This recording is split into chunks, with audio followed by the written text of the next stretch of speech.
BSF ജവാനെ Pakistan മോചിപ്പിച്ചു. പൂർണം കുമാർ ഷാ തിരിച്ചെത്തിയത് 21 ദിവസത്തെ കസ്റ്റഡിക്ക് ശേഷം. ഇന്ത്യയുടെ കസ്റ്റഡിയിലുണ്ടായിരുന്ന പാക് റേഞ്ചറെയും കൈമാറി.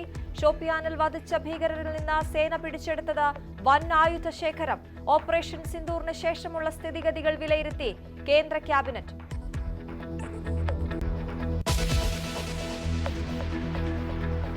Colonel Sophia ഖുറേഷിയെ അധിക്ഷേപിച്ച Madhya Pradesh മന്ത്രിക്കെതിരെ കേസെടുക്കും. വിജയ് ഷായ്ക്കെതിരെ നടപടി വേണമെന്ന് ജബൽപൂർ ഹൈക്കോടതി. സ്ത്രീകളെ അവഹേളിക്കുന്നത് ദൗർഭാഗ്യകരമെന്ന് വനിതാ കമ്മീഷൻ.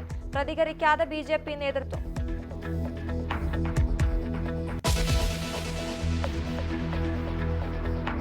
ഇന്ത്യ പാക് സംഘർഷത്തിന് പിന്നാലെ പ്രകോപനവുമായി ചൈന. അരുണാചൽ പ്രദേശിലെ സ്ഥലങ്ങളുടെ പേര് മാറ്റി പട്ടിക പ്രസിദ്ധീകരിച്ചു. അസംബന്ധമെന്ന് ഇന്ത്യ. ചൈനീസ് മാധ്യമങ്ങളുടെ എക്സ് അക്കൗണ്ടുകൾ നിരോധിച്ച് ഇന്ത്യ.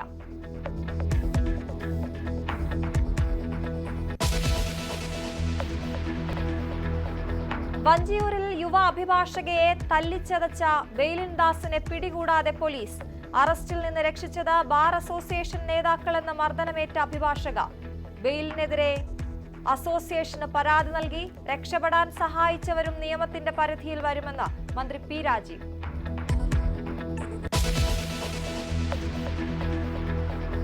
ആലപ്പുഴയിൽ വീണ്ടും തെരുവ് നായ ആക്രമണം. 70-കാരിയടക്കം 10 പേർക്ക് കടിയേറ്റു. നായയെ തല്ലിക്കൊന്ന നാട്ടുകാർ. ചെറുതനയിൽ 6 പേരെ കടിച്ച നായ്ക്ക് പേവിഷബാധ സ്ഥിരീകരിച്ചു.